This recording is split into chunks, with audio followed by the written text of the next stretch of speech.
están? Muy buenas noches, yo soy Ezra Chabot y esto es Dinero y Poder. Las propuestas económicas de los candidatos a la presidencia de la República son parte medular de sus campañas. En ellas demuestran los planes que tienen para generar crecimiento, creación de empleos y combatir la pobreza. Josefina Vázquez Mota, candidata del PAN a la presidencia de la República, plantea lo que llama una cruzada por la productividad. En ella traza como eje fundamental mantener la estabilidad económica y flexibilidad laboral. Además propone potenciar el capital humano para elevar competitividad y apoyo, dice, sin precedentes para pequeñas y medianas empresas. Además, por supuesto, creación de una mayor cantidad de empleos. Nos acompaña aquí en el estudio de Dinero y Poder Daniel Hernández, coordinador de asesores de Josefina Vázquez Mota. Daniel, buenas noches, gracias por estar aquí con nosotros. Muchas gracias, Macario. Ernesto Cervera, Macario Centeno, buenas noches. Daniel, el planteamiento que hace Josefina Vázquez Mota en el ámbito de lo económico tiene que ver con lo que sería una modificación profunda que rompe esquemas que hasta ahora los dos gobiernos, las dos administraciones panistas no lo lograron hacer. ¿Cómo se puede realmente romper esta inercia?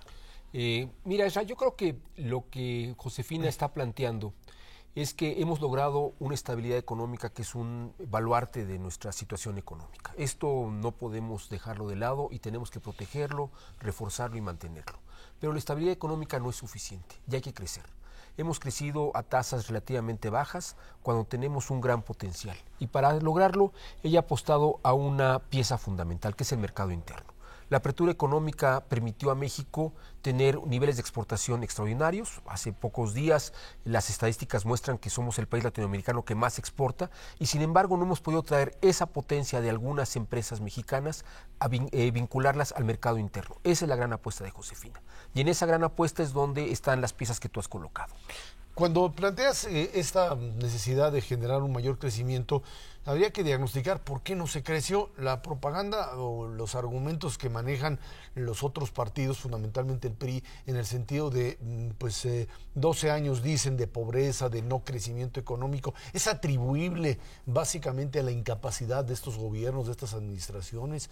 Es un problema, digamos, de base del país. ¿Quién es responsable? Mira, todos sabemos que los grandes cambios que necesita México para poder crecer tienen que ver con reformas profundas. Reformas profundas en el ámbito laboral, reformas profundas en el ámbito de la energía, reformas profundas en el ámbito hacendario. Y esas reformas, todos sabemos que quien las ha frenado ha sido el Partido Revolucionario Institucional. Existe la evidencia, incluso cuando se presentó la reforma laboral por parte del Partido Acción Nacional, que el Partido Revolucionario Institucional presentó una reforma paralela, vamos a llamarla de esta manera, con algunas modificaciones, yo la llamaría descafeinada, ¿no? El partido, Josefina dirigió la bancada y ella misma firmó la propuesta del PRI para ver si de esa manera podíamos tener una reforma laboral que, aunque descafeinada, sí significaba un gran avance. Todos ustedes saben, la reforma laboral significaría 400,000 empleos adicionales a los que producimos cada año. Un crecimiento aproximado del 40% en el volumen de empleos que podríamos generar en México. Y sin embargo el PRI no la pudo pasar. Ni siquiera una iniciativa de ellos se pudo pasar. Yo creo que esos son elementos que hay que tomar en cuenta. Segundo, ciertamente hay elementos que hay que reforzar, como es cambios de políticas internas, especialmente en la banca de desarrollo. La banca de desarrollo tiene que convertirse en una banca de desarrollo más agresiva, más ambiciosa, con menos frenos, ¿no? Que tome más riesgo y que sea un elemento que, complementado con la banca privada, ¿no?, permita realmente avanzar en ese sentido. Josefina ha planteado dos cosas fundamentales. Uno, triplicar los fondos de garantía para la banca de desarrollo y segundo, duplicar las compras de gobierno que permitan que las pymes tengan una mayor potencia al interior de la economía mexicana. Pasar de 80,000 millones de pesos más o menos que compramos hoy en día, compra el gobierno hoy en día, a un nivel como de 160,000 millones de pesos. ¿Es posible? Perfectamente posible. Y eso ayudaría a que la banca de desarrollo tuviera una potencia más grande con las pequeñas y medianas empresas, que son el 99% de las unidades económicas del país y que generan aproximadamente 66% de los empleos de México. Varias de estas ideas que estás planteando necesitan, para llevarse a cabo estos cambios profundos a los que te referías, la reforma laboral, energética, fiscal, que durante los últimos años no se han podido llevar a cabo porque nadie tiene mayoría en el Congreso. El PRI ha estado insistiendo que pues ellos quieren llegar con mayoría para entonces tomar las decisiones. Josefina Vázquez Mota lo que ha planteado más bien es esta idea de gobierno de coalición.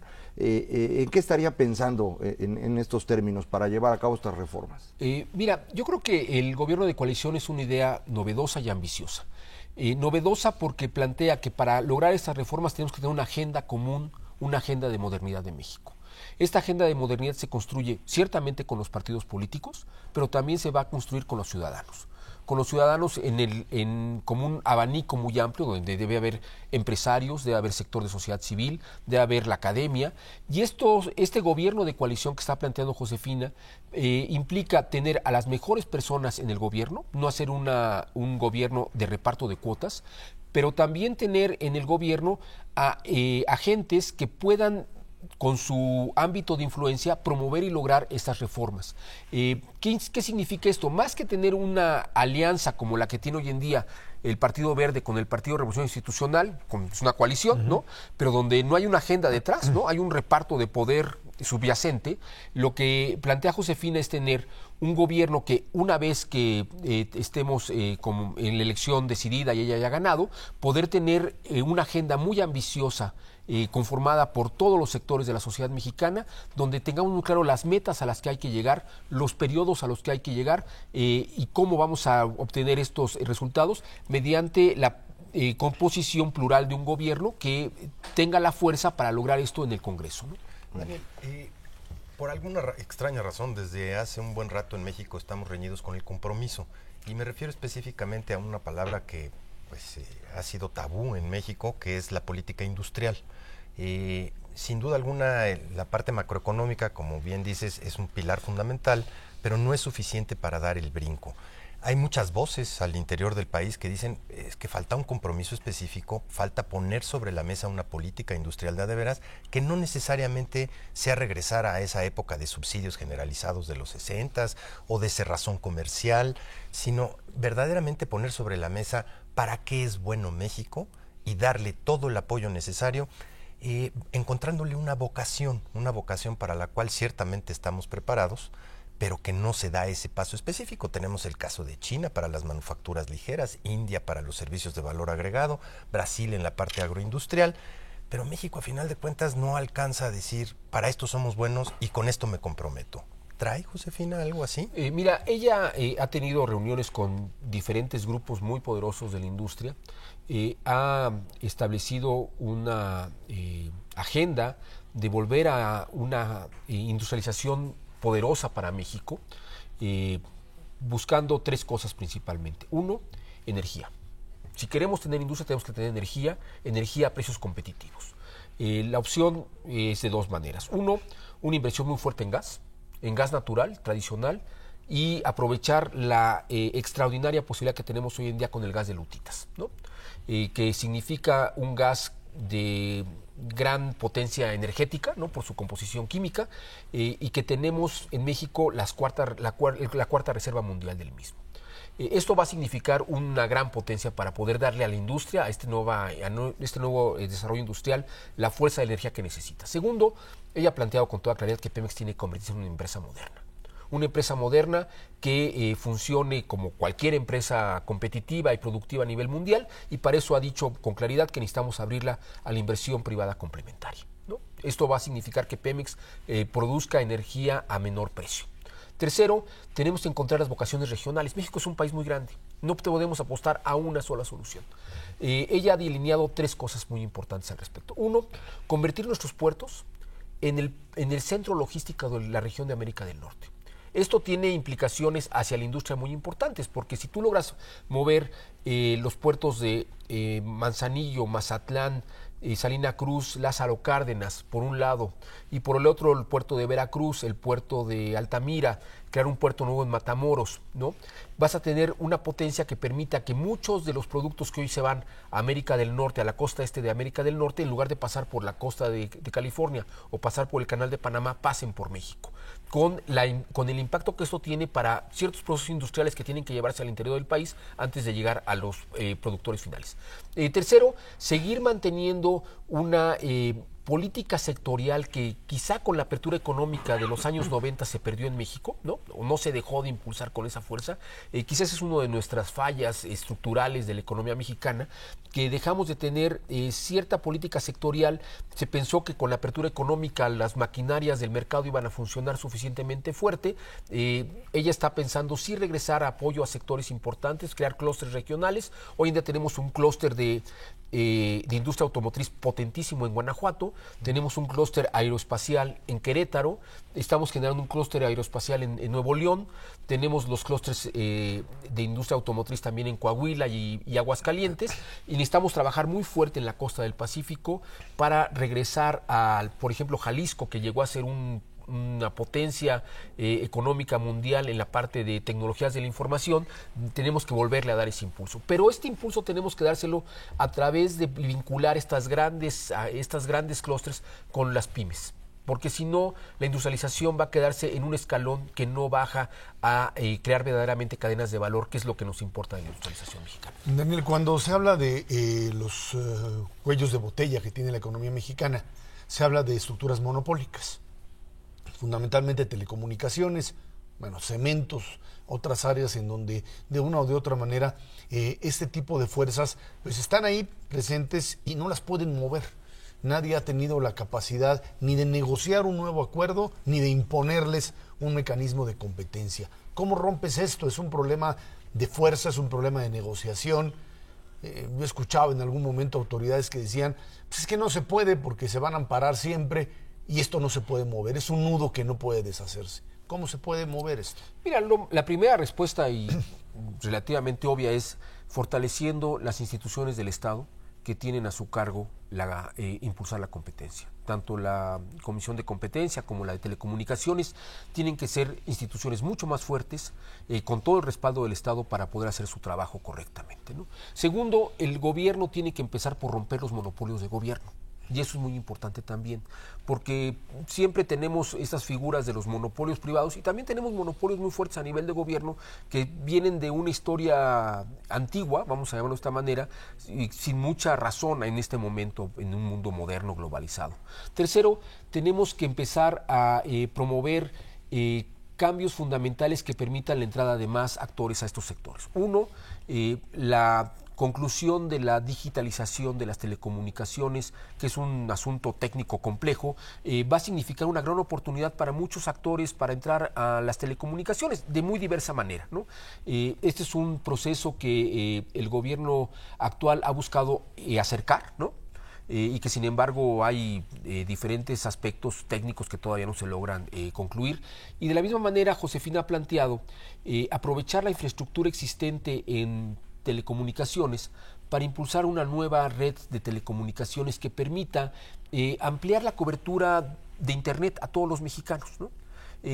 Tendremos que encontrar los mecanismos adecuados para que esta nueva red que existe hoy en día a través de las instalaciones gubernamentales, básicamente, pueda ser aprovechada y potenciar la competencia en todos los niveles, ¿no? Y en educación, porque se hablaba de que este es un factor fundamental de la cruzada por la productividad, en educación, ¿qué está planteando? Yo te diría que junto con educación hay otro tema, que es el de seguridad.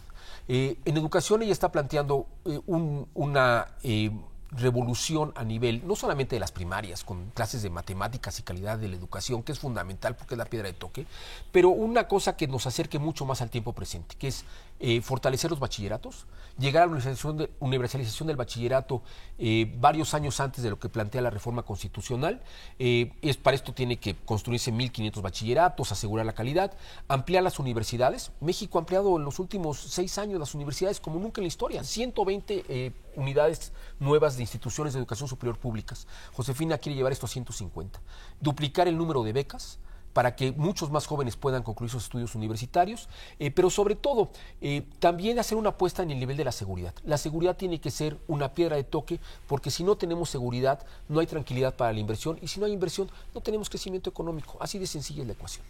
¿Cómo aterriza una propuesta como esta rápidamente a partir de lo que los otros están proponiendo? ¿Qué diferencias hay con uno y otro rápidamente? Mira, yo creo que rápidamente hay una apuesta plausible, real a las reformas. Sir Josefina sí es una agente creíble para lograr las reformas.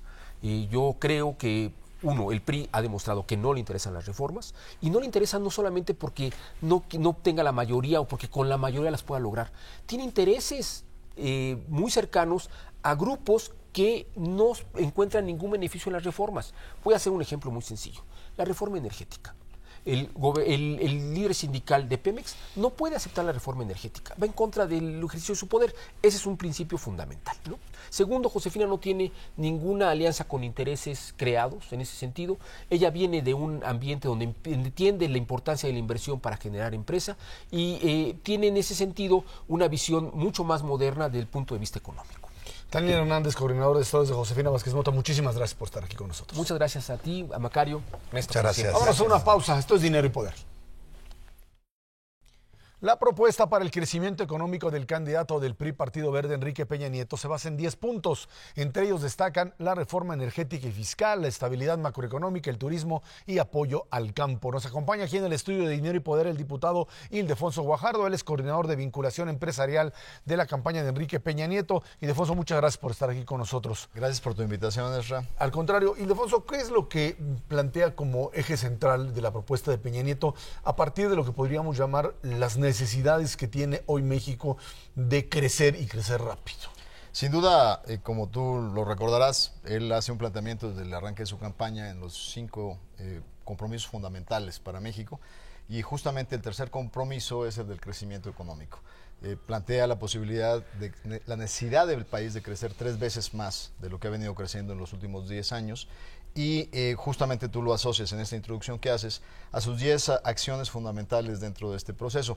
Muchas de ellas son acciones transversales que deben de ser obviamente básicas, o sea, la competencia económica, las reformas necesarias, la apertura del sector energético, como tú ya hiciste referencia a ellas.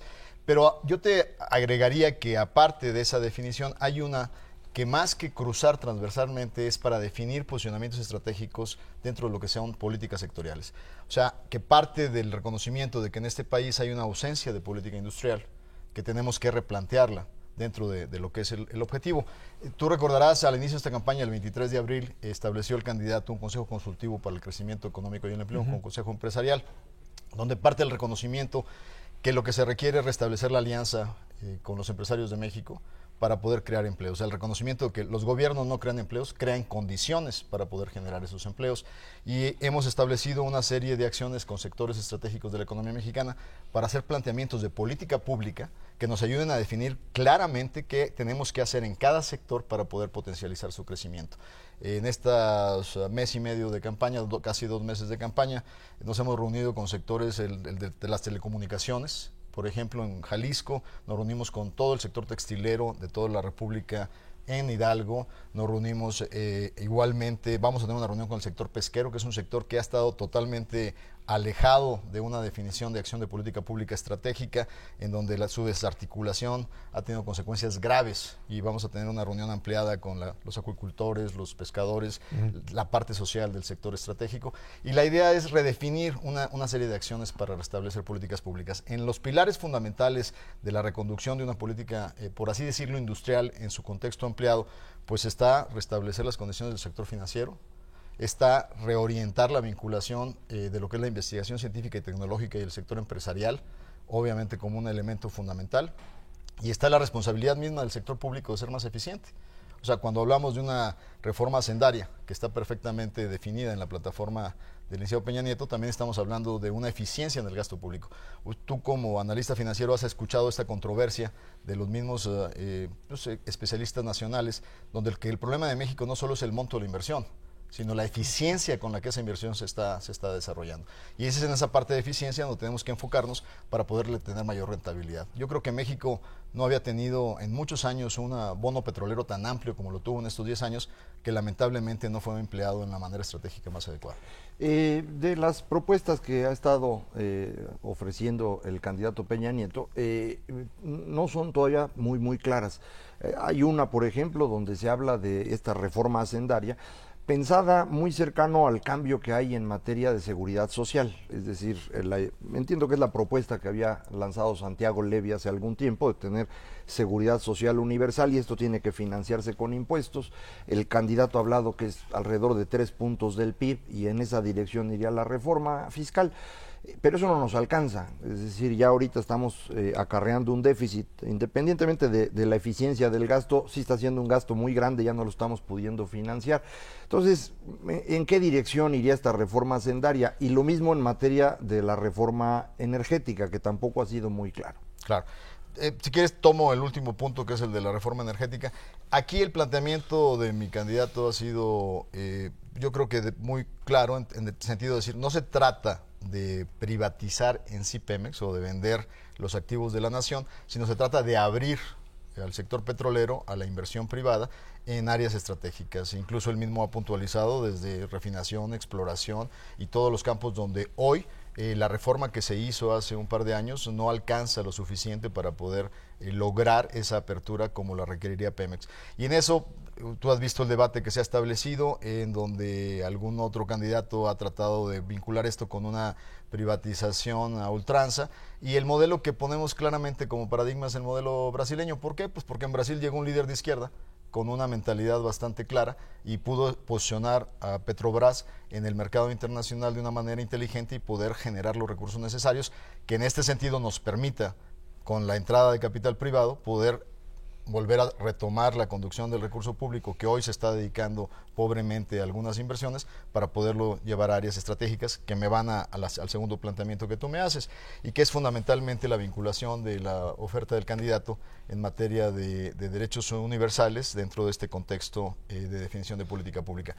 Obviamente hay ahí un antecedente de Santiago Levy en un libro que tiene posicionado en ese sentido, que lo inicia para decir: el principal promotor de la informalidad es el gobierno, al bifurcar dos tipos de atención. La atención que se establece a través del sector formal con Infonavit, IMSS, ISSSTE, etcétera, y la parte que se abre con derechos como acceso al seguro popular, etcétera, que lo que nos lleva es que al ciudadano, al enfrentar esas dos opciones, prefiere tomar la opción de este tipo de servicios que obtiene a través de su compra directa o contribución mínima directa, y de esta manera estamos propiciando nosotros mismos esa bifurcación.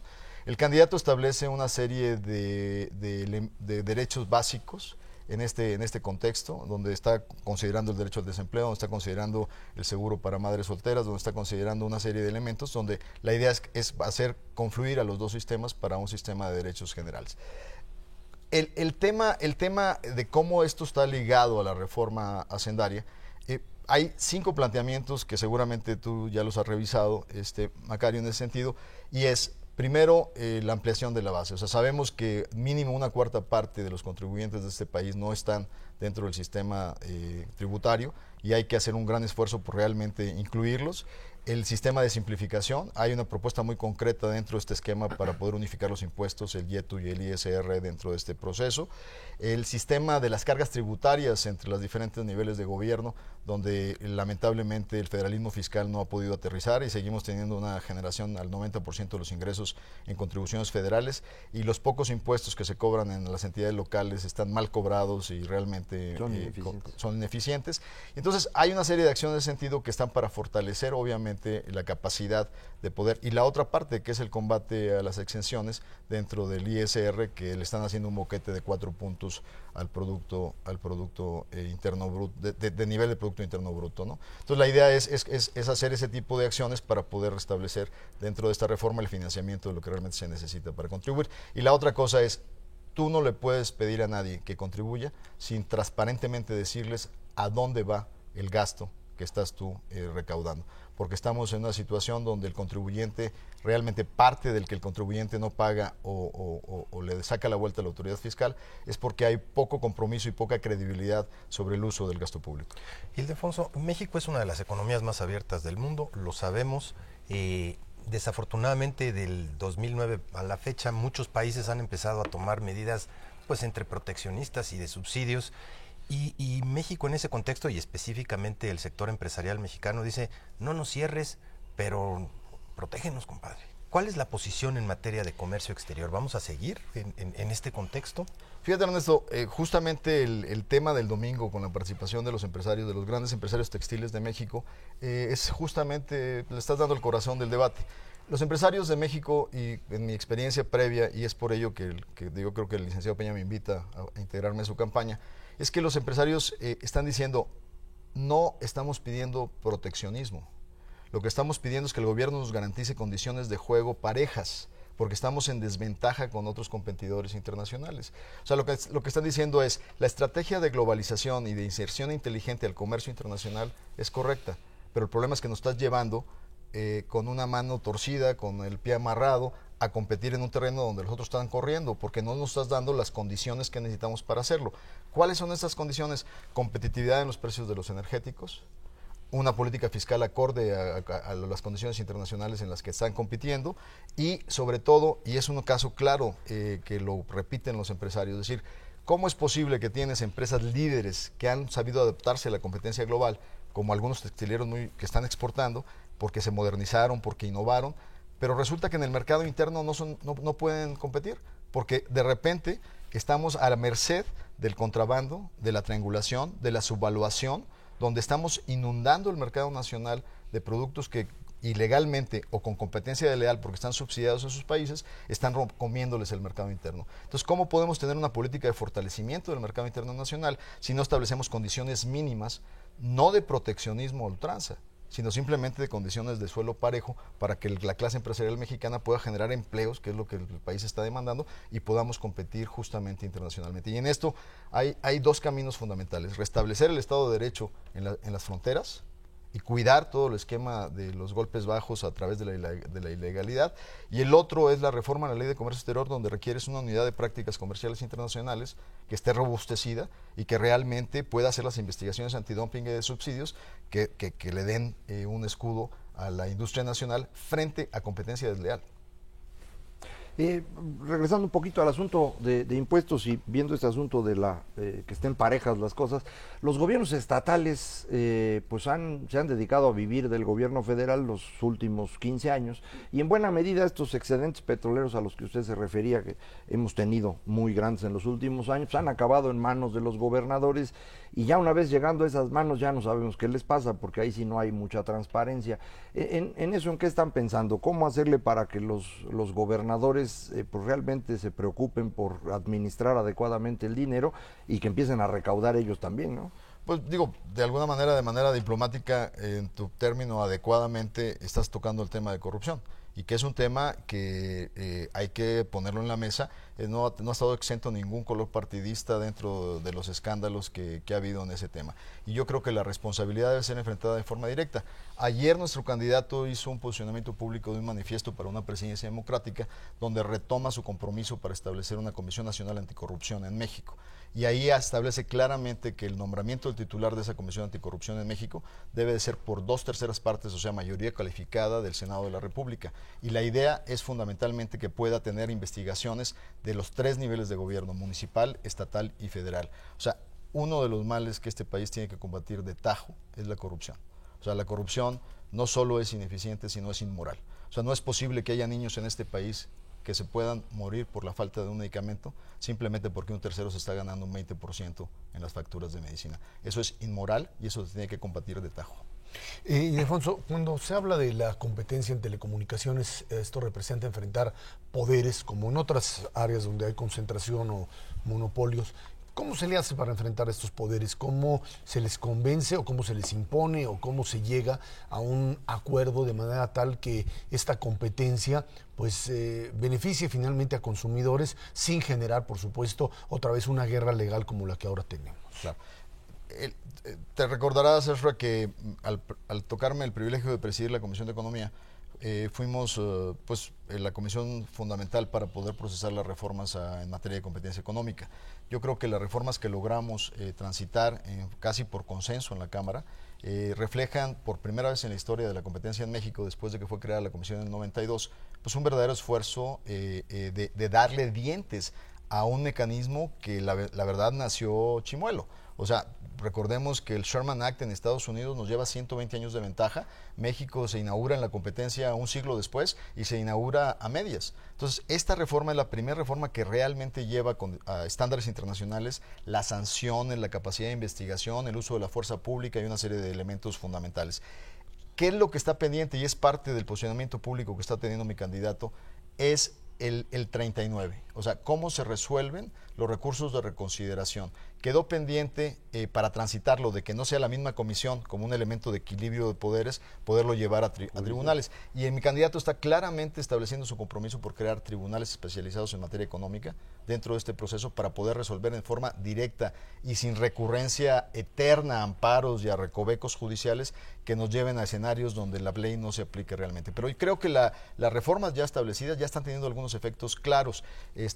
Recordarás hace poco en esta situación que se presentó, donde fueron ahí a unas instalaciones de una telefónica y tocaron y no les abrieron, al día siguiente llegaron con la fuerza pública, aunque les cambiaron el numerito de la puerta, ¿verdad? Pero llegaron y hicieron uso de las nuevas disposiciones de la ley para hacer realmente este proceso. Yo creo que la reforma es una reforma de gran calado. Yo creo que la concreción es necesaria en la simplificación de los procesos judiciales, y yo creo que esa parte de la convicción la tiene claramente establecida mi candidato. Tuvimos el jueves de la semana pasada en Jalisco una reunión con todos los grandes jugadores del sector de telecomunicaciones y tecnologías de la información, y ahí quedó claramente establecido el compromiso de nuestro candidato en materia de darle el marco necesario para que la competencia en este país sea una premisa fundamental. Los obstáculos para ello resueltos, o sea, son poderes muy, muy difíciles de convencer, digamos. Sin duda, pero muchos de estos empresarios, al principio, pues a nadie le gusta que le empiecen a acotar sus márgenes, pero llega un momento en que se dan cuenta que hacer el pastel más grande para todos pasa porque todo el mundo acepte la responsabilidad que tiene de permitir la competencia en los sectores estratégicos. No es fácil que estos grandes poderes lo entiendan, pero yo creo que finalmente es lo que le da estabilidad y posibilidades y viabilidad del país en el largo plazo. Ildefonso Guajardo, coordinador de vínculos con los empresarios de la campaña de Enrique Peña Nieto, muchísimas gracias por estar aquí. Gracias, Ezra. Gracias, Macario. Gracias, Ernesto. Gracias. Vámonos a una pausa. Esto es Dinero y Poder. El 11 de mayo inició un movimiento estudiantil en México que exige mayor democracia en la información de los medios de comunicación. La protesta en contra de la visita del candidato del PRI a la Universidad Iberoamericana y las siguientes descalificaciones de ambas partes, universitarios y políticos, instaron a la creación del movimiento llamado Yo Soy 132. Cualquier tipo de expresión es válida siempre y cuando no lleguen a la vejación e insultos contra el adversario por el simple hecho de no estar de acuerdo con su proyecto o de ser el enemigo de su candidato. Y volvemos a entrar a la discusión con respecto que, bueno, por un lado la estrategia de los candidatos de ir a universidades, y bueno, es cierto, ir a universidades es siempre un riesgo que uno supondría tiene que ver con la presencia de protestas, de cuestionamientos, por supuesto, pero también con la posibilidad de intercambiar cierto tipo de digamos, de argumentos. Y yo creo que los argumentos para cuestionar a uno u otro candidato, cualquiera de los cuatro, pues están ahí presentes. El problema radica cuando, pues, más allá de los gritos, más allá del cuestionamiento, se genera lo que podríamos llamar un cierto tipo de movimiento que internamente, pues, rechace totalmente la presencia o lo califique como alguien que no debe de estar en ese espacio.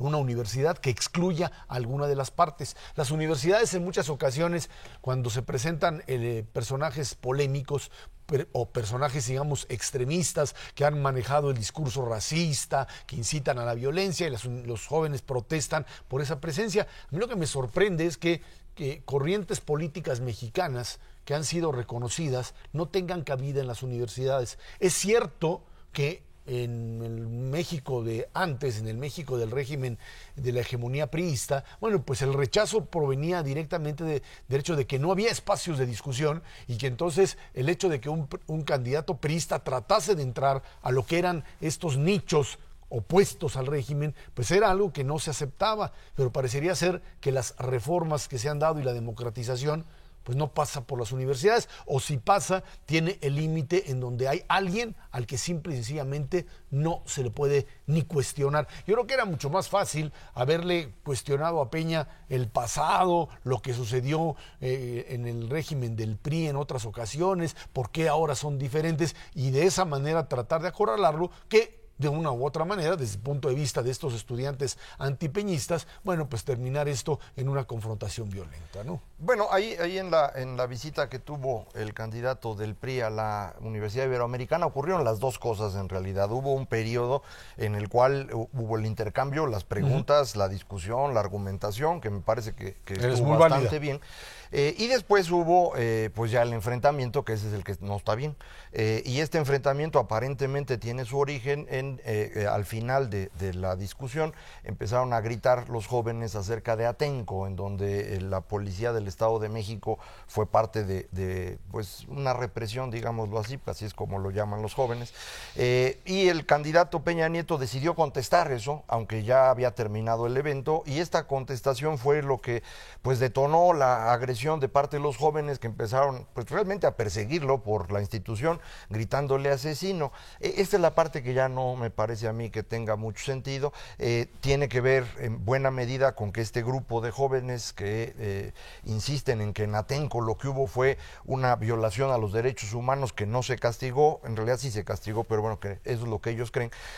Pues, tiene también cercanía con el candidato al que estos jóvenes apoyan, y esto se transformó de una protesta en un acto propiamente político, a lo cual el PRI reacciona también pues como está acostumbrado, aprovecha todos los mecanismos que tienen los medios de comunicación para el otro día aparentar una cosa que realmente no ocurrió, y esto hace que los jóvenes todavía se enojen más, organicen esta marcha que se dio el sábado pasado y que están tratando pues de hacer crecer, pero me parece que ya está en una lógica mucho más partidista y menos de discusión profunda, ¿no? Mira, yo estoy de acuerdo, digamos, en que estos síntomas de violencia y de no dejar que el otro hable, pues no dan cabida en un sistema democrático como el que supuestamente tenemos.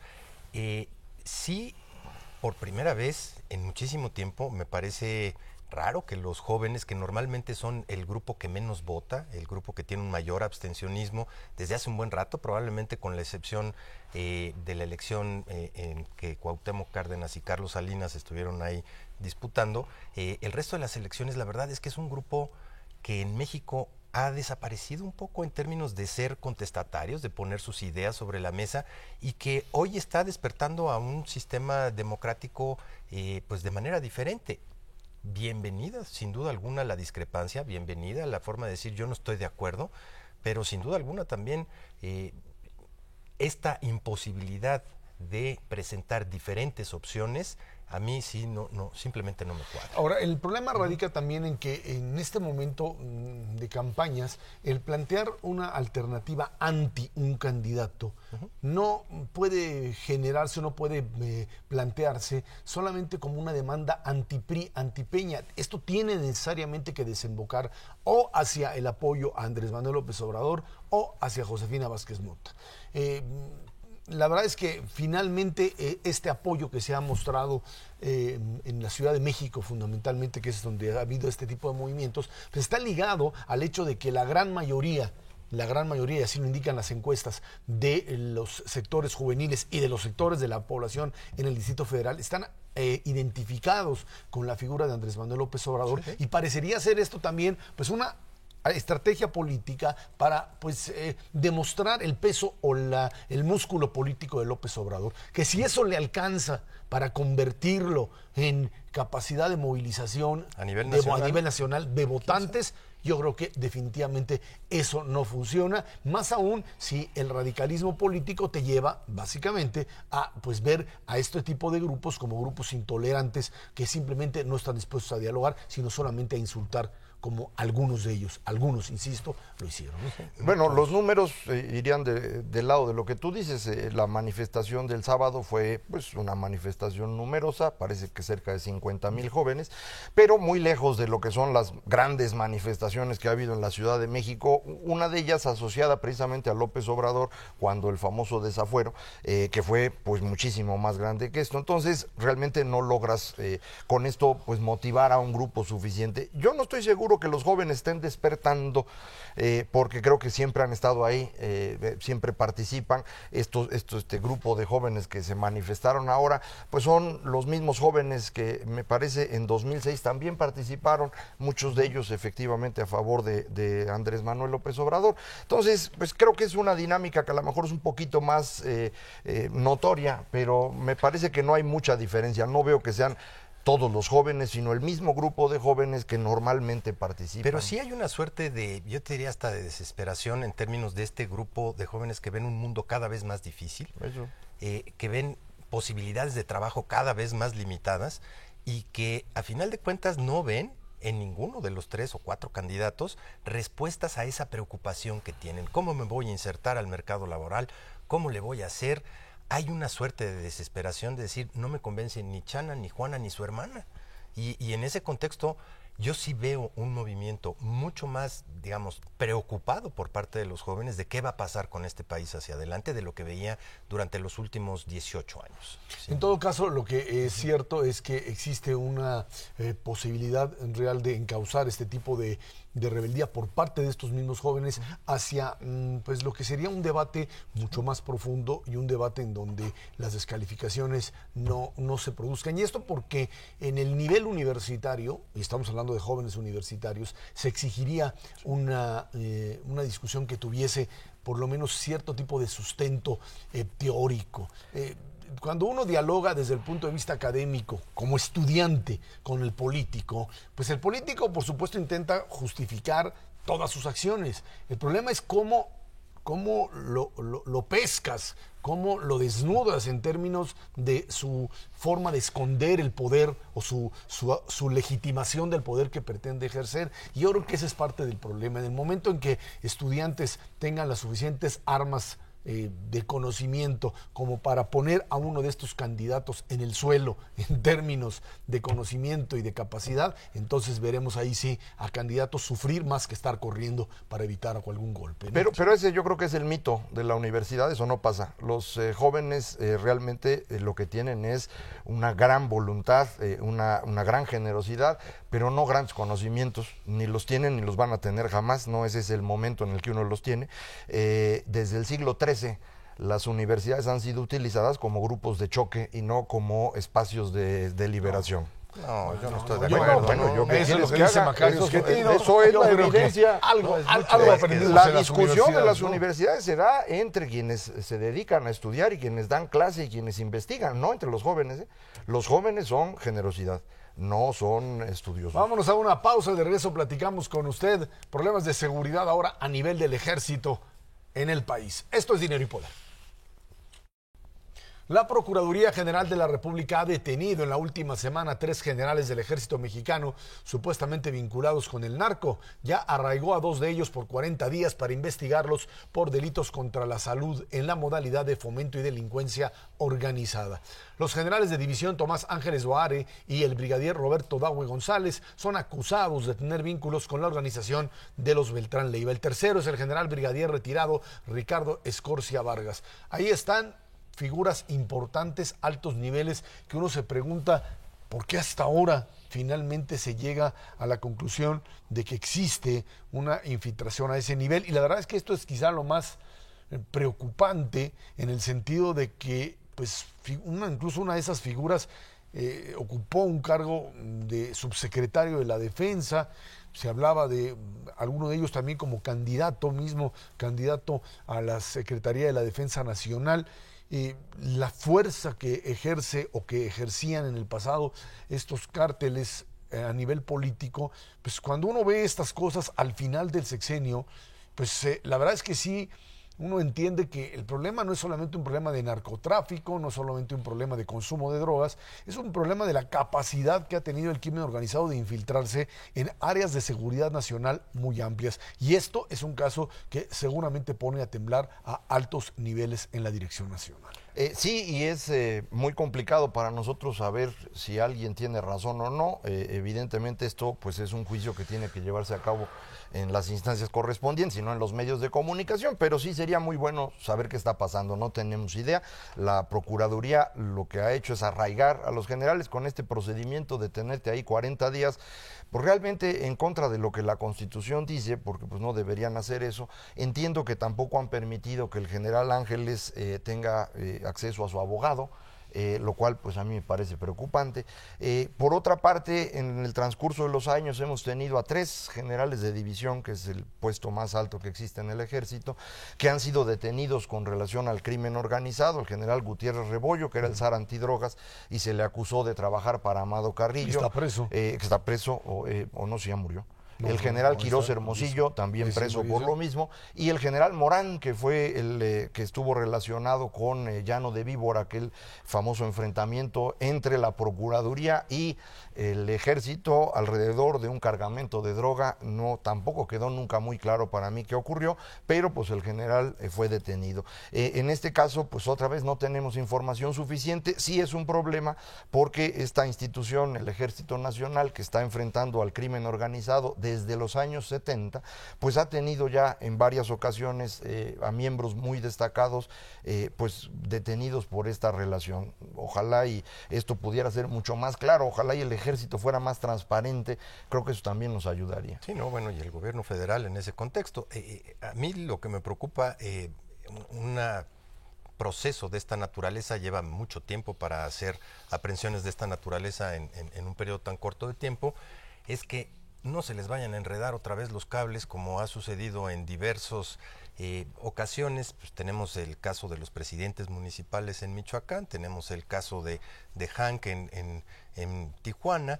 Si vamos a ver otra vez un numerito que por cuestiones de procedimiento se venga para atrás, una cuestión que probablemente sea de fondo, pues sí que estamos mal, y ya tenemos una buena cantidad de casos acumulados en ese contexto para demostrar y para que hayan aprendido de manera natural en precisamente casos vinculados con el crimen organizado, que hay que hacer las cosas perfectamente bien con un procedimiento para que no se les echen para abajo. Desconocemos específicamente hasta dónde pueda llegar esto, pero por una cuestión procedimental que se venga para abajo sí que pondría otra vez en el transcurso donde estamos parados después de 5 años de combate directo contra el crimen organizado, por una cuestión de esta naturaleza para abajo. Ahora, sí, efectivamente la acusación es por estar relacionados con el grupo de Beltrán Leiva, es el mismo caso de Noé Ramírez Mandujano y aquella famosa operación limpieza al interior de la PGR que se llevó a cabo en 2008. Que fue lo que llevó a pues el gran enfrentamiento de Arturo Beltrán Leiva con el gobierno, porque detuvieron a su hermano, al cual él protegía, repartiendo una cantidad muy considerable de dinero en la Procuraduría, y ahora, bueno, pues según parece también en el Ejército, hay la información de que en Veracruz se repartían alrededor de 30 millones de pesos en las policías estatal y municipales para cubrir la operación de grupos también de delincuencia organizada. Entonces, pues el problema es mayúsculo. Yo no sé si realmente a través de estos procedimientos vamos a resolverlo pronto. Ahora, lo cierto es que de una manera muy clara los distintos candidatos a la presidencia de la República, por un lado hacen la crítica en el sentido, lo dice López Obrador, el ejército está muy cansado, ha estado durante todo este tiempo enfrentando a crimen organizado, y sin embargo, pues parecería ser que a partir del 1 de diciembre quien encabece la responsabilidad de dirigir al país difícilmente podrá ya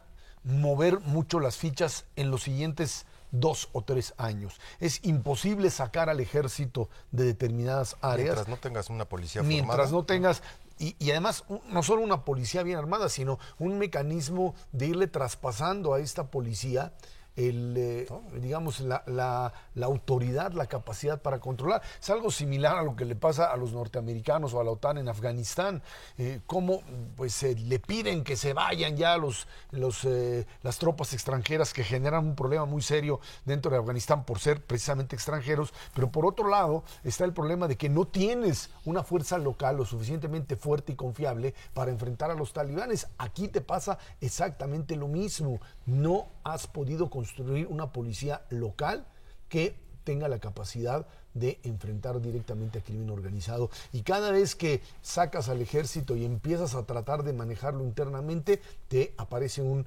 brote otra vez de estos grupos que ven en el momento en que el ejército se retira la oportunidad para comenzar otra vez a actuar, ¿no? Y es en parte problema de los gobernadores que no han querido hacerlo, es decir, quien tiene que crear esta policía son los gobernadores, una policía local con la misma lógica de la federal, pero instalada en cada una de las entidades, y no lo han hecho porque pues llamar al ejército es más fácil, le carga uno la culpa al presidente y uno no tiene que sufrir. Entonces, han sido muy lentos los gobernadores en esto, lo mismo que en la aplicación de la reforma penal, que permitiría también ser más eficientes en esto. Solo 3 entidades han terminado ya el proceso de reforma penal, pues a este ritmo va a estar complicadísimo. Pues sí, va a estar muy complicado que se logre algo, ¿no? Yo creo que los 4 candidatos han puesto sobre la mesa exactamente lo mismo. El primer elemento tiene que ser una policía de mando único, ya sea estatal o federal. Hay que multiplicarla por 8, la que tenemos en este momento, con diferentes grados. Y con las escuelas de policía que tenemos en estos momentos, multiplicarla por 8 implicaría más o menos unos 45 años. Para poder llegar a tener ese número de policías. La llevamos perfectamente bien si ese es exactamente el patrón que queremos. Hay que cambiar las cosas radicalmente y yo creo que todos coinciden en eso, pero también coinciden en los otros 4 factores en términos de la reforma penal, evidentemente, del cambio del Ministerio Público, de los jueces y evidentemente pues de este pacto que hay que tener con los norteamericanos para que no sigan echando armas hacia de este lado. Y el otro que sería el control del dinero, que es la otra parte, el lavado de dinero, lo que hoy se dice incluso en algunos diarios norteamericanos en el sentido de que esta política mexicana de evitar que los narcos pudiesen seguir metiéndole dinero a los bancos con este control que se ha hecho, ha logrado bajar su capacidad operativa, extinción de dominio, eso es lo que hay que irle buscando, ¿no? Y cédula de identidad, sin cédula de identidad no hay forma de tener control del dinero, y esto mucha gente no lo quiere, entonces sí falta. Ernesto Cervera, Macario Esquetino, muchísimas gracias. Gracias a usted que nos ve y nos escucha todos los martes aquí en 11 TV México, Dinero y Poder. Recuerden, también estamos en la radio Noticias MBS en el 102.5 del FM de lunes a viernes de 5 a 7 de la tarde. Por nuestra parte, muchísimas gracias y muy buenas noches.